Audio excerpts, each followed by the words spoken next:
There are times that I am, cleaning the house, going through the throes of daily living, and something catches my attention on TV or as I scroll through my phone or look through emails. And maybe about, I don't know, 5 minutes later, I feel like, what was that? Something bothered me. And I literally sit down and think about everything that I just did, what I may have seen on TV, what's happening in my day-to-day life as I'm moving, what I may have read on my email or news that I may have just received, because something somewhere caused a shift in my energy. And I am picking up on it as an after effect of, wait a minute. I feel differently. Something happened. What was it? Let me pinpoint it so that I can address it and get back to vibrating higher. Today, I'm talking about how to protect your energy, especially if you're a leader or you're in a leadership role. My name is Jennifer Mitchell Early. I help individuals and teams achieve organizational and personal success, and this is Leadership Matters.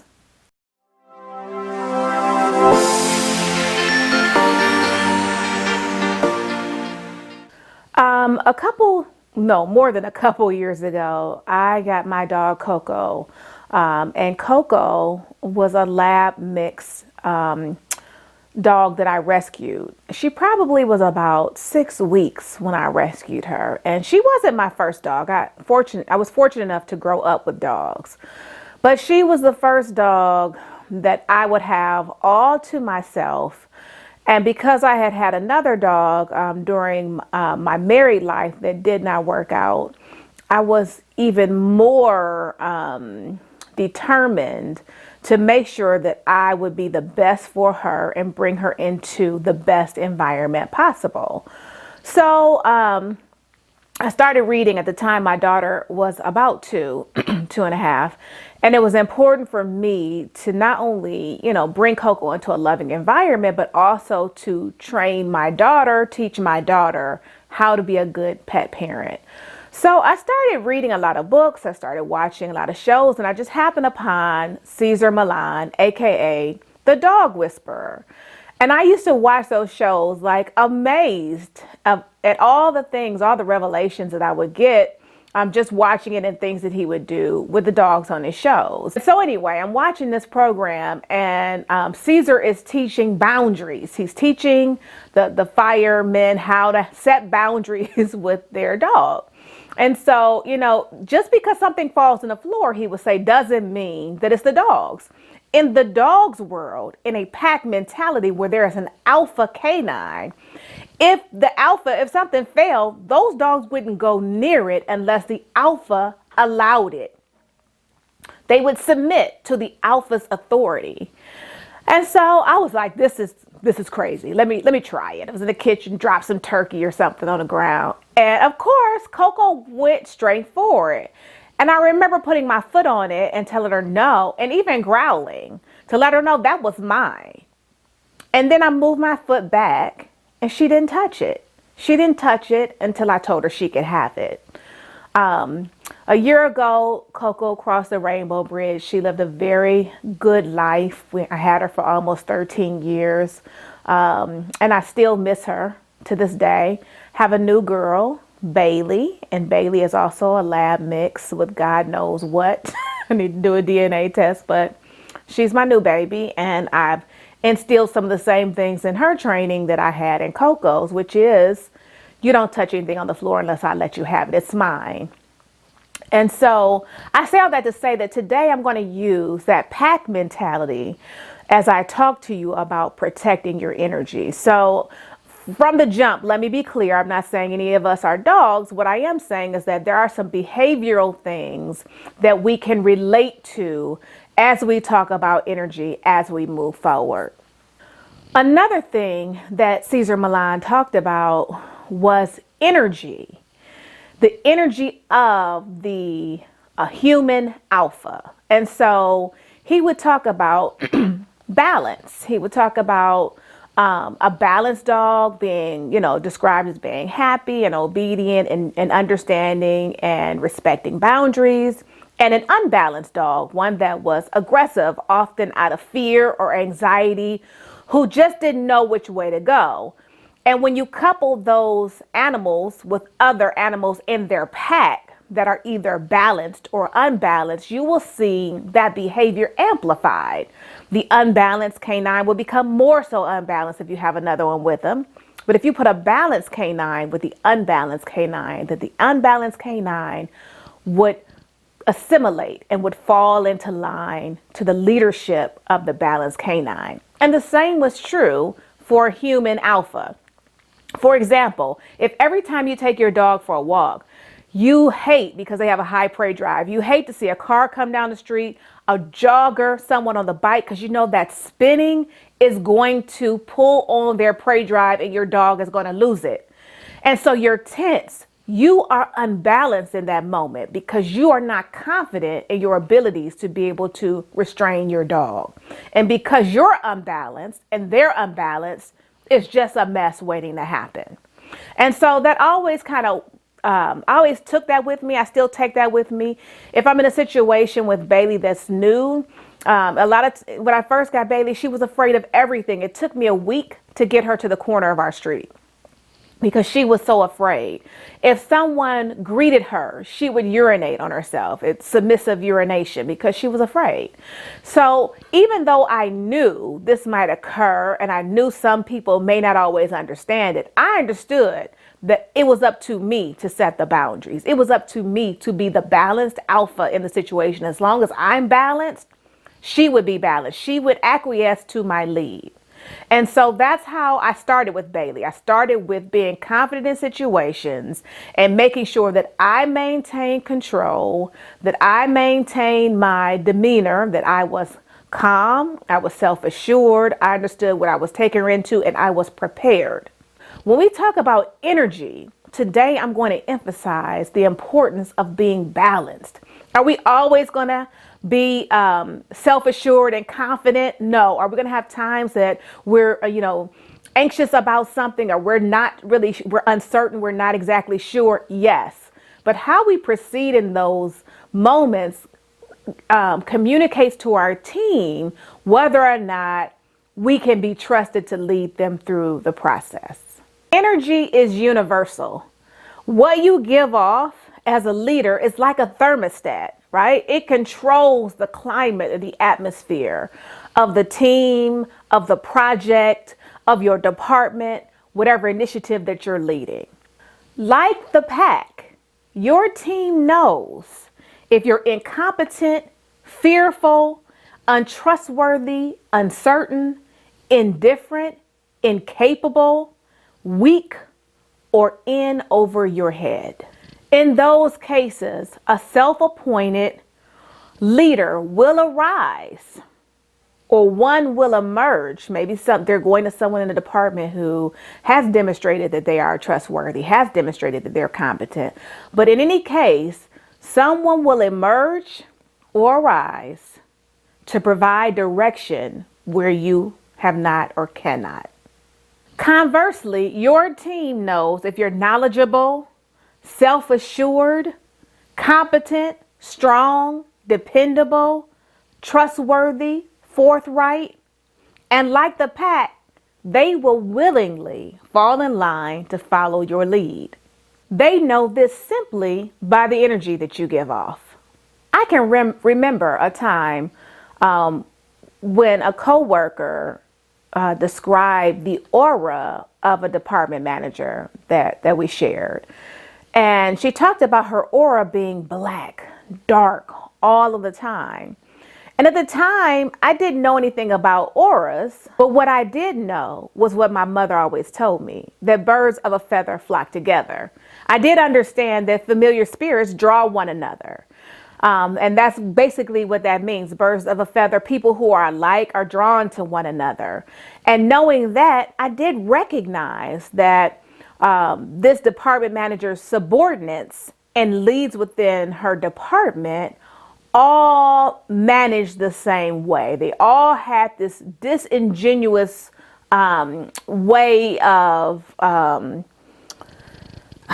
wooing the employees in the department, or coaxing them with, faux, oh, I love you, and all those, sayings. I'm not really sure how to even describe it, but that they manage through intimidation and fear. That was their way of incentivizing you to do what they wanted you to do.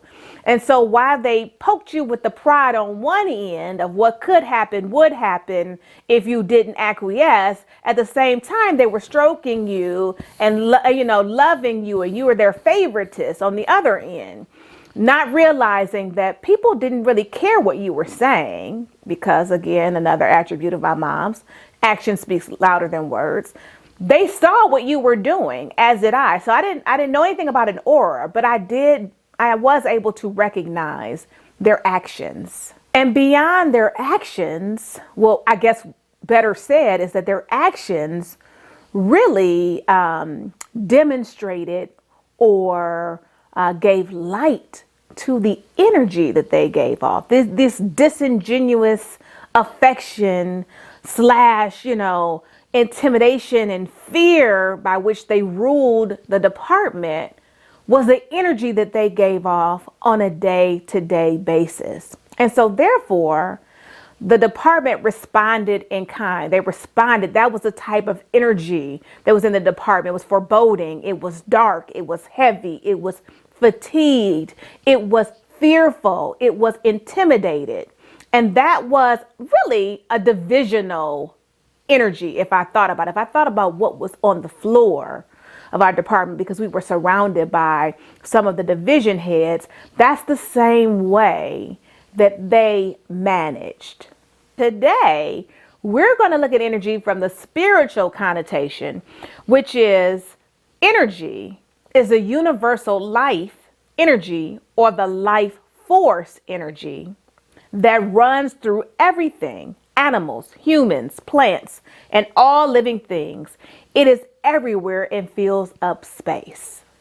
So let me give you a couple examples. Have you ever been in a funk, or confused, down, depressed, anxious, and you've gone to the beach, lake, or ocean, and within moments you can feel the lightness of the heaviness drifting away?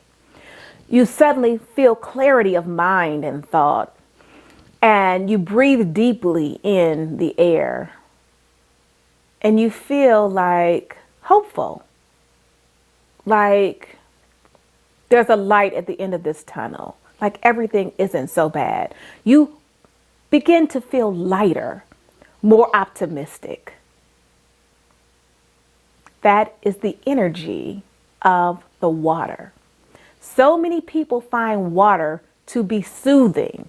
Water is also the symbol of the Holy Spirit. So if you're grounded in faith, in the Christian faith, and that also gives you comfort. People find being at the water comforting in those moments. Have you ever gone somewhere, and as soon as you step foot into the place, a house, the venue, your workspace, whatever, you feel a sense of foreboding, of heaviness, even anger, bitterness, resentment, those lower level vibrations. In the same respect, have you walked into a place, a venue, a sanctuary, maybe the church, maybe somewhere in your home or someplace else, where you've instantly felt a sense of calm, peace, security, just a lightness? That is energy. That's all energy. Have you ever been in a meeting or been working on a project and everything is kind of moving along? You're highly productive, creativity is flowing, positivity, optimism. You feel like, okay, we've got a handle on this. And then someone walks into the room, or someone, logs into the Zoom meeting or conference call, and then you feel it. You feel the energy just tank. Nothing is going to work. There's always these, multiple obstacles to finding resolution. All the creativity is just literally sucked out of the air. That's energy. As a leader, how do you assess and protect your energy? Better yet, what does your energy say about you? Does it say that you're approachable and open-minded, or does it say that you're rigid and closed off? Does it say that you're a team player and willing to help anyone? Or does it say, I'm a one-man, one-woman show, and I'll run over you if you get in my way? Does it say that you truly care about what's going on with your team individually and collectively as people? Or does it say that you'll tell folks anything they want to hear so long as they do exactly what you need them to do for you? Does it say that you're a person of integrity that believes in doing the right thing even when it's the hardest thing it's going to take the longest to do?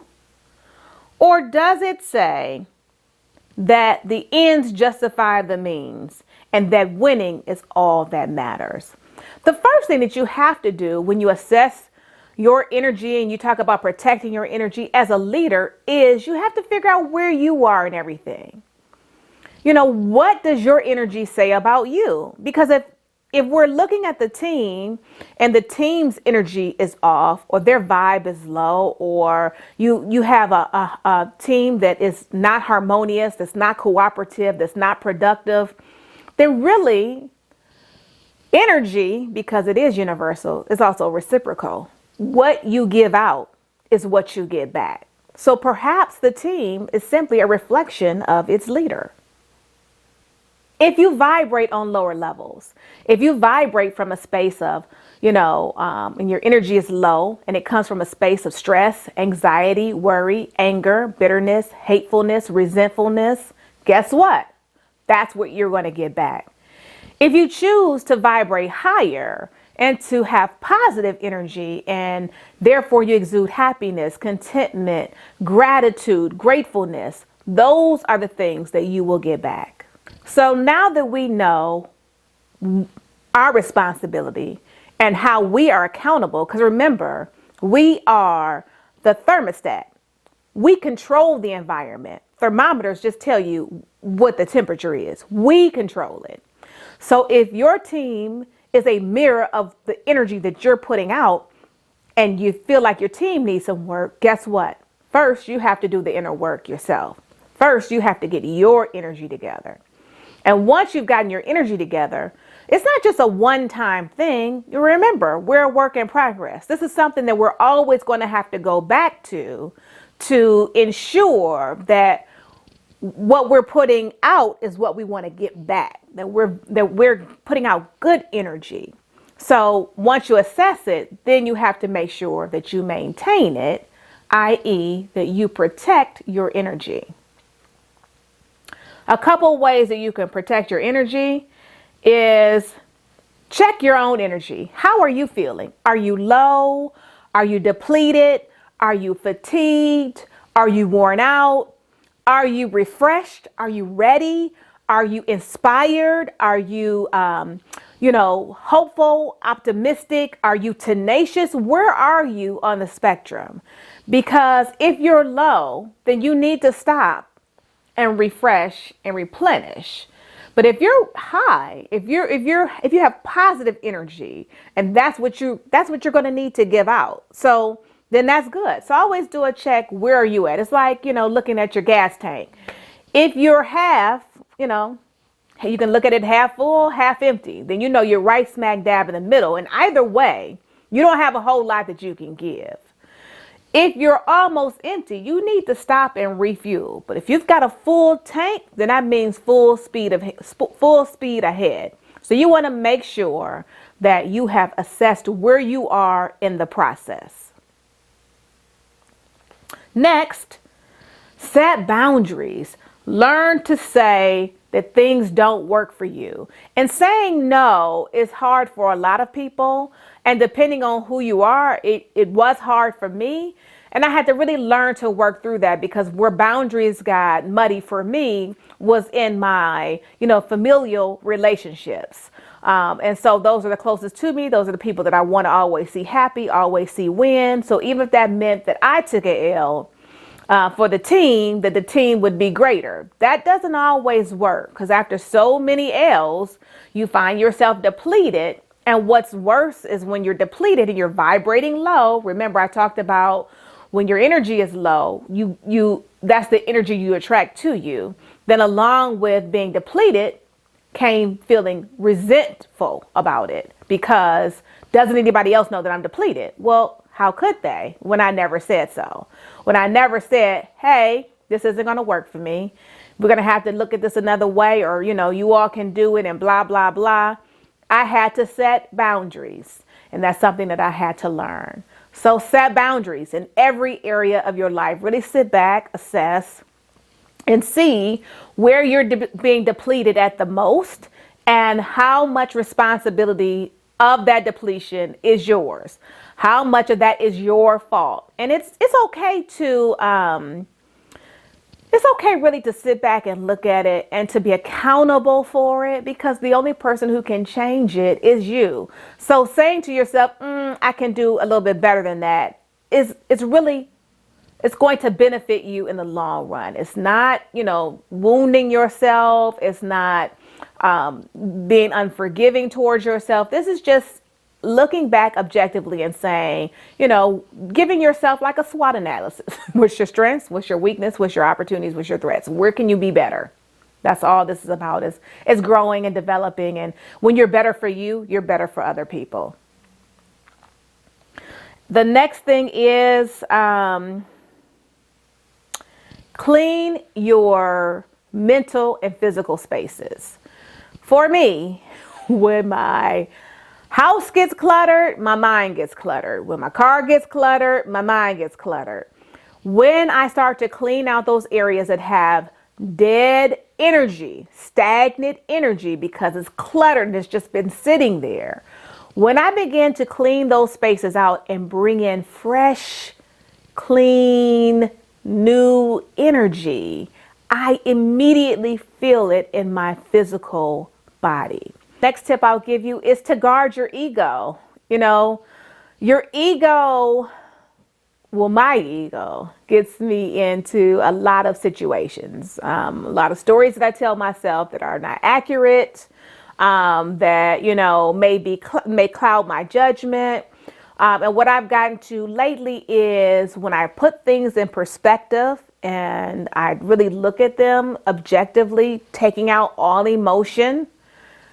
In the larger scheme of things, does it really matter? You've heard me talk about this before. So some of these things that the ego is really pushing for me to spend time on and focus on and take apart and, analyze and, create an action plan, ultimately does not matter in the larger scheme of things. So I have to check my ego.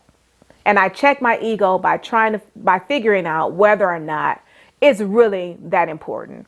It might be important in that moment, according to my ego, but how am I going to feel 24, 48 hours, 2 weeks, a year later?